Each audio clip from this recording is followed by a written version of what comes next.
All right, welcome. You are at the Connect to the Sponsors presentation as part of Global Security Initiative's FY23 pre-award workshop series. So we've done a few of these, we'll have a few more. This is targeted to PIs, principal investigators, as you are crafting your proposals, as you're preparing to reach out to program managers even before the proposal stage, and how we in GSI can help support you in that. This presentation is being recorded. You will receive the recording and the slides afterward. Let's hope that my advance works here. Okay, hopefully you can see that on your screen. My name is Christina. I am the Assistant Director of Strategic Collaboration in GSI. I also manage our pre-award team. Today, we're going to do a bit of a deep dive, how you as a PI can reach out and connect to a sponsor about your research. First, I'll give you a quick overview of my unit, Global Security Initiative. Some of you have already worked with us and we're excited to see you. We're always excited to meet new faculty as well. Then we'll discuss how you can prep your pitch, and then how you can find the right person to talk to at the sponsor, and how to do the actual outreach to the sponsor. And then a few notes about the funding opportunities or the funding announcements that sponsors publish. And there will be time at the end for some Q&A. I'll turn off the recording at that time for that portion. So again, many of you are familiar with us in GSI already, but here's a brief overview. GSI brings together interdisciplinary researchers in support of national security. We have 4 centers: a DHS Center of Excellence in Accelerating Operational Efficiency, or CAOE. Prepare for lots of acronyms, just as a blanket statement throughout this presentation. We have a Center for Cybersecurity and Trusted Foundations, or CTF, Center for Human Artificial Intelligence and Robot Teaming, or CHART, and Center on Narrative Disinformation and Strategic Influence, or NDSI. Financial support for GSI's efforts to address these long-term security needs are provided by government, by industry, a little bit from private foundations, but the majority comes from DoD, DHS, and IC, as you can see on that pie chart there on your screen. So how GSI usually engages is we do continuous landscape development and analysis. We're really big on relationship building and relationship management, not only with the sponsor, but across campus, with faculty, with staff. And we are really looking in depth at the evolving needs of our sponsors who we work closely with, and the nation as a whole, and globally too. Concept development with you as the faculty, pre-award, we're focused on the pre-award part, not necessarily the post-award, even though there are folks in GSI who do the post-award project execution. What we're talking about today is that way pre-award stage. We do full-scale proposal management. That's the team that I work with closely, and of course, executing on those projects. Here are some stats to illustrate GSI's success. GSI was established 8 years ago in 2015. We currently have more than 150 affiliates, some of which are here today. We're always excited to meet and collaborate with new faculty as well. Some pre-award stats: we have had over 50 submissions so far in fiscal year 23. And cumulative budgets of those submissions are about 110 million. And again, this is submissions, not awards, not expenditures. But speaking of expenditures, that last stat there on the bottom, ASU's HERD expenditures for DoD over the last 2 years has increased 73%. And GSI is proud to be a really big contributor to that stat.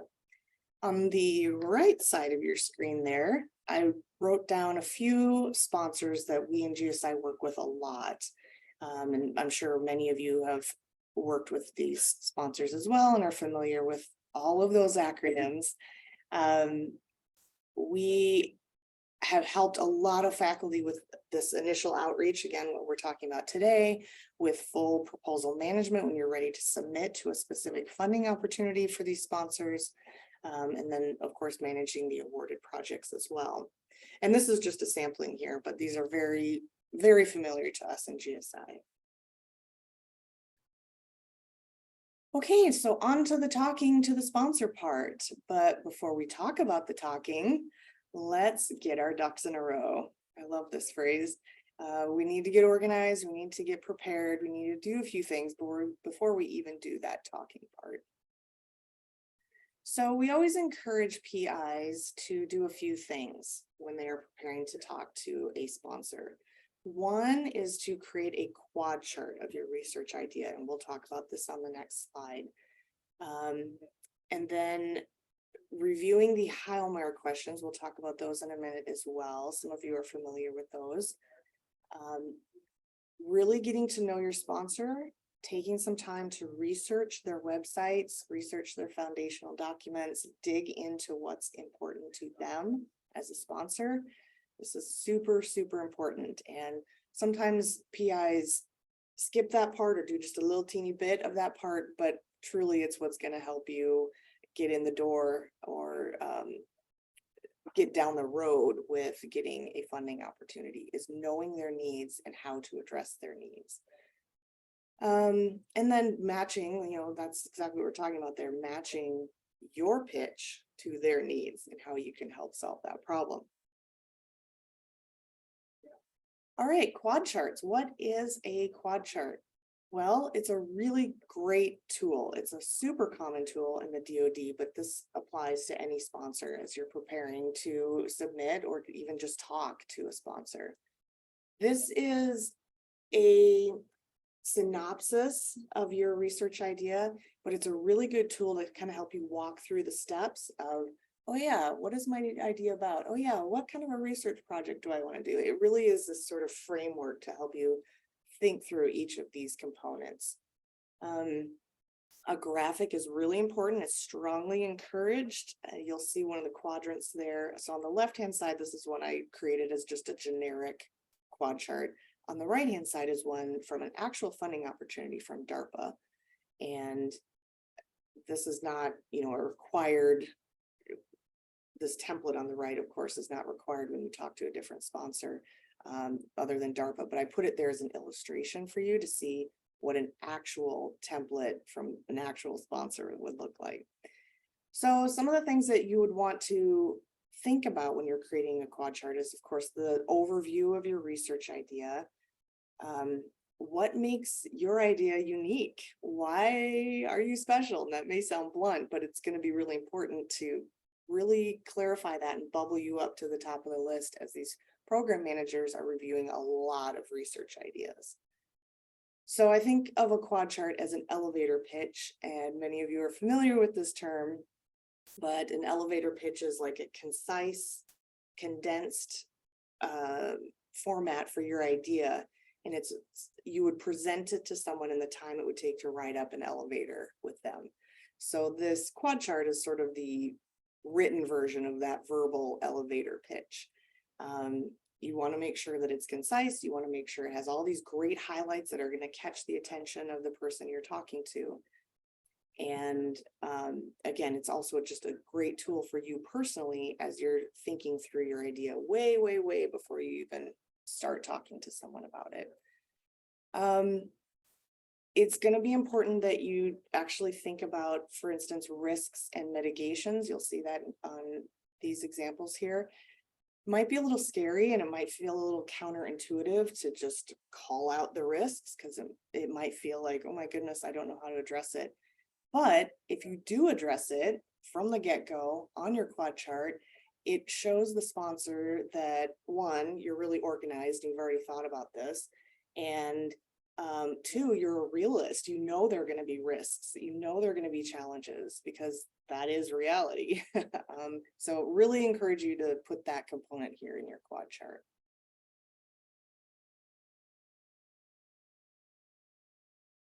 Okay, on to the Heilmeier questions. What are the Heilmeier questions? Well, if you've worked with GSI before, or if you've been to one of our presentations, you have heard about the Heilmeiers. This is a set of questions from DARPA again. This Defense Advanced Research Projects Agency is DARPA. They are under the DoD, Department of Defense. George Heilmeier was a DARPA director in the 1970s, and he created these questions known as the Heilmeier Catechism. And back then, no DARPA project could start without answering these questions first. And it really is a good method for any sponsor, for any project, to try to answer these questions ahead of time. And if you can't answer all of them, then that's a pretty good flag that this isn't fully baked yet.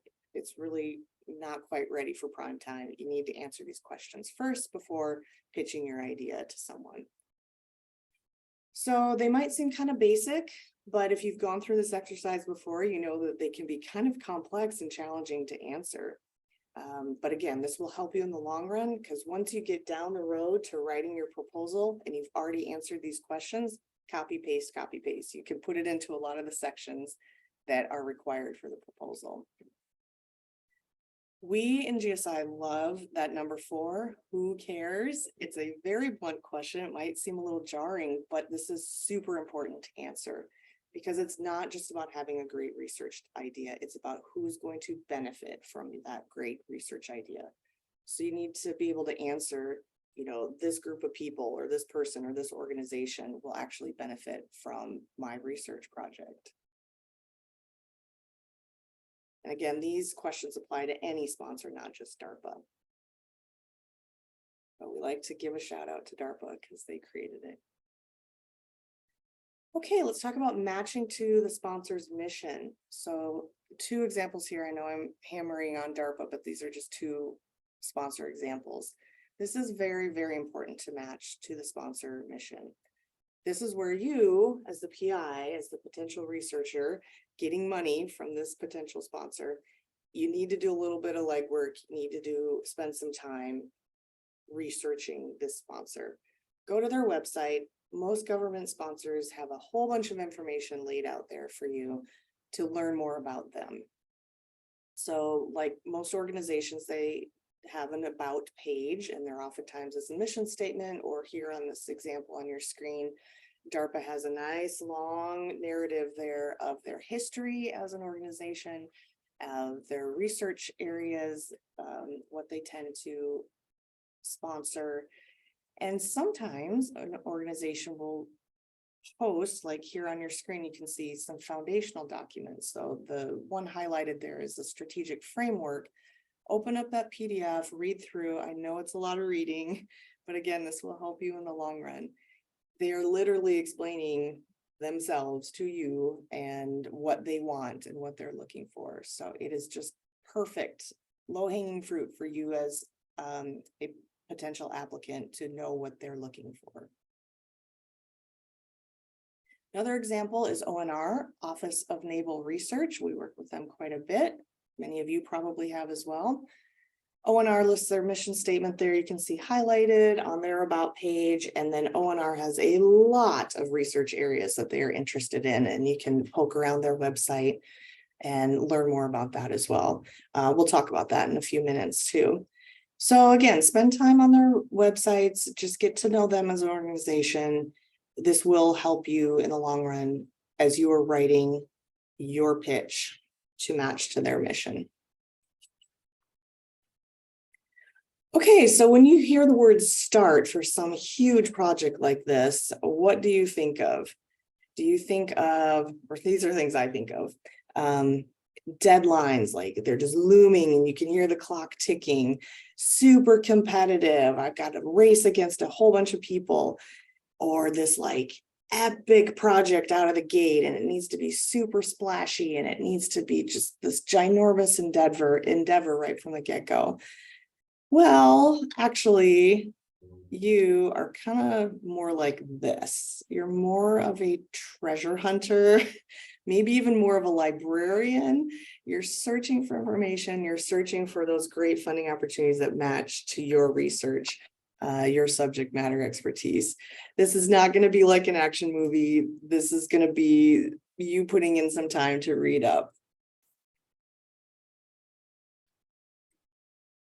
So first thing is you need to determine who is your best point of contact at the sponsor. You've already done all that prep work that we just talked about of getting your ducks in a row. You already know your research idea and what general research topics that you are interested in. So now you need to find the right person to talk to. And you will again research their website and look at those topics, and then you will look for the appropriate person that matches to those topics. So again, a lot of government websites have this information laid out for you. It's usually fairly easy to find, but it is wading through a whole sea of information. So that's part of the reason why we wanted to do this presentation, is make it just a little more streamlined for you as a potential PI.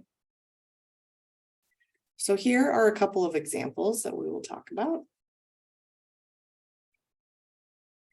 DARPA's website that has a couple of different ways to find a program manager. On their main website, you can see the link on the bottom of your screen there. Up at the top, they have a menu, and in that drop down for our research, there's our programs. So if you click on that, you can see on the right side of your screen here a whole list of programs. And lo and behold, people's names underneath all of those programs. These are hyperlinked. So if you just click on those, it will take you to a bio page for each of these people. We're going to use Dr. Russell as an example here. So at the top of your screen there, accelerated molecular discovery. So you click on her name, you go to this bio page, it gives you a great synopsis of her background. And then also on the right-hand side there, you can see the programs that she manages. And at the very bottom, you see highlighted there, contact Dr. Russell. So that DARPA makes it pretty easy. Click, click, click, click, click. But also you can see all this wonderful information that you can peruse at your leisure ahead of time. And this, again, is very good. Make sure that you're reading through this. Good for you to know ahead of time if this is the appropriate person for you to reach out to. You click that link and then you'll get an auto form like that, and you just fill out the information. It's pretty slick. Another way is DARPA has a new program managers section. So in that work with us portion, you can see there, you can click on that, and then they will, it's sort of the reverse order. It gives you the name of the people who are new in this role as a program manager. And again, you can click on it, it's hyperlinked, and learn what they are the program manager over. Alternately, on DARPA's website, they have these great filters. You can drop down by topic of interest, and there's a big long list there. Scroll through and look and see, oh, automation's really something I'm curious about, or that's my subject matter expertise. Click on that, and then it will list people who are in that area. Or DARPA has 6 offices. You can search by their particular offices and find out what, in this example here, I2O, and then you see the programs under I2O and the corresponding program managers. On to another example, here's ONR again. They have this laid out pretty nicely on this Our Research tab. And again, there's a lot of information here, so you're going to need some time. But if you click on their program manager link there, it gives you a nice long list of program officers, program manager, program officer, pretty similar title there. And but see, they've got the nice list of email addresses on the right hand side there. Now you'll notice that department list, they have these codes for ONR, and I just wanted to call this out quickly here in case you're not familiar. Many of you have gone through the ONR website and already are familiar with this, but these codes correspond to departments or research area, and you drill down into that, and then you find lots more information on what those codes represent. So fairly intuitive, but if you're not familiar with these websites, I just kind of wanted to walk you through the steps here because it is a lot of information. Okay, now we can talk about the talking part. So you've done all of that legwork. Now you're ready to actually reach out to someone at the sponsor.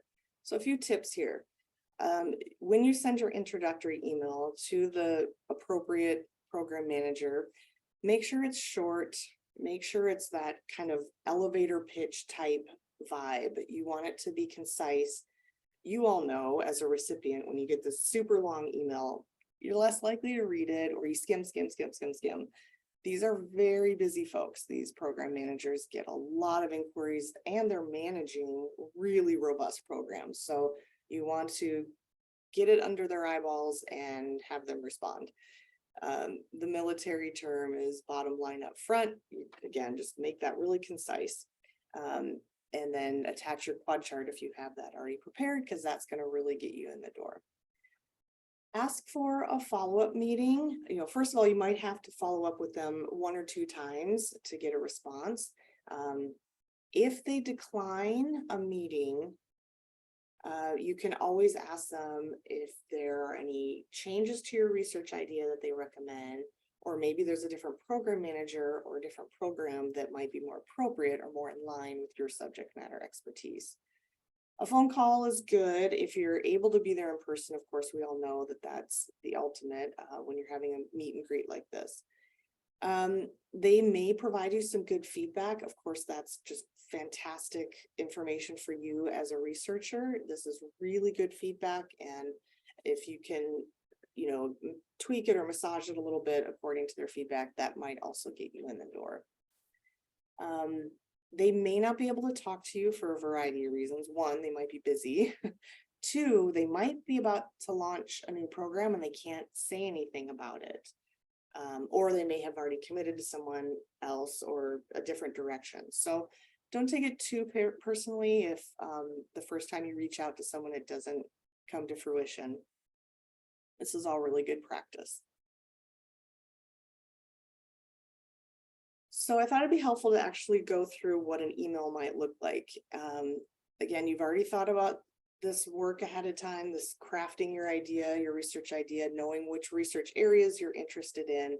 And so you've concisely boiled down your idea. For example, my research is in materials and manufacturing. My work is in simulating novel composite materials that could help the DoD design structures with greater strength and flexibility.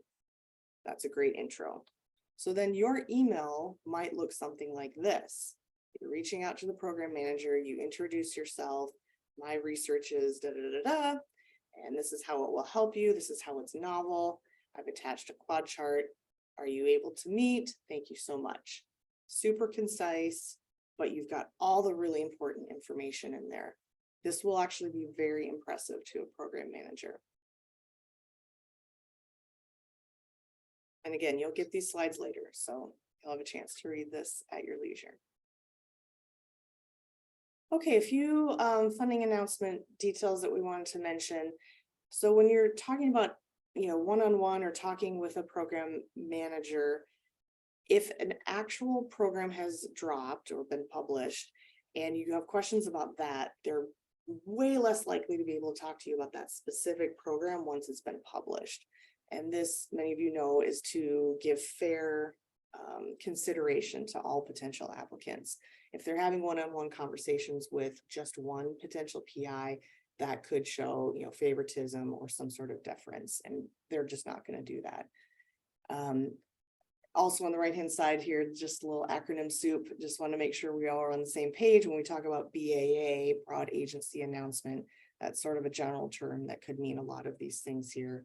Funding opportunity announcement, request for proposals. You hear these acronyms thrown around a lot.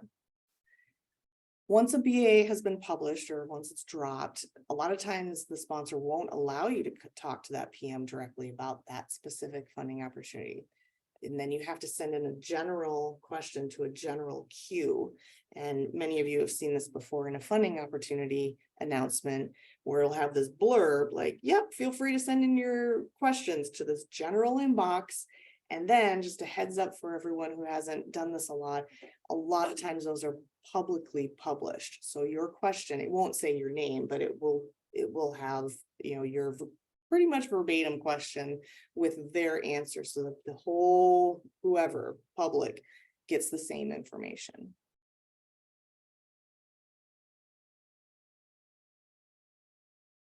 Few other things to highlight again, and I really like this picture of these kids because sometimes it does take a lot of people to read through a funding opportunity. They are not light reading usually, and sometimes they're kind of complex and confusing, and sometimes there's even contradictory information in there. So it does help to ask a buddy or a colleague, am I reading this right? We on the pre-award team always encourage the PIs read through that entire funding opportunity more than once, because there's a lot of information buried in there, and just go through and highlight the important information. You do have support here at ASU with your research advancement administrator, proposal managers like us in the GSI pre-award team. But you as the PI also need to be familiar with what's in that BAA.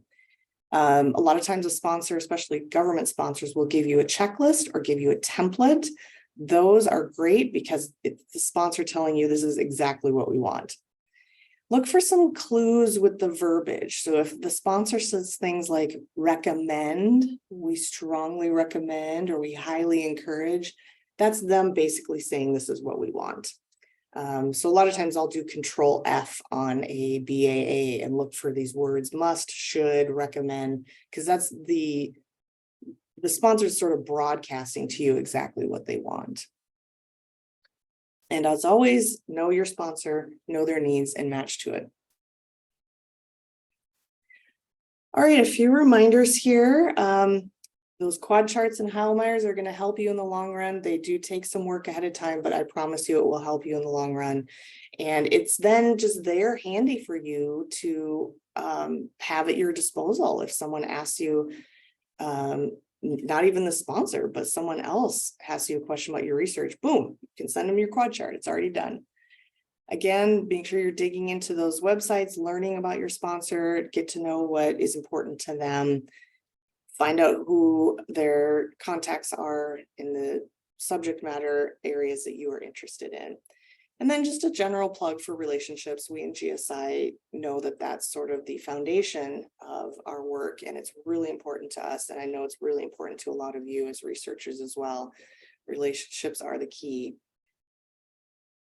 All right, that was a lot of information. Thank you all for attending this Connect to the Sponsor presentation. If you are interested in more workshops, we have some more listed there on the screen that we'll be rolling out over the next couple of months. As someone who has RSVP'd to this one, you will automatically get the notifications of the upcoming ones, but you're certainly welcome to contact me directly or our pre-award team. The general inbox there is listed on the screen as well, if you doubly want to make sure to be included. All right, I am going to turn off this recording and open it up to questions if anyone has questions. Let's see, pausing.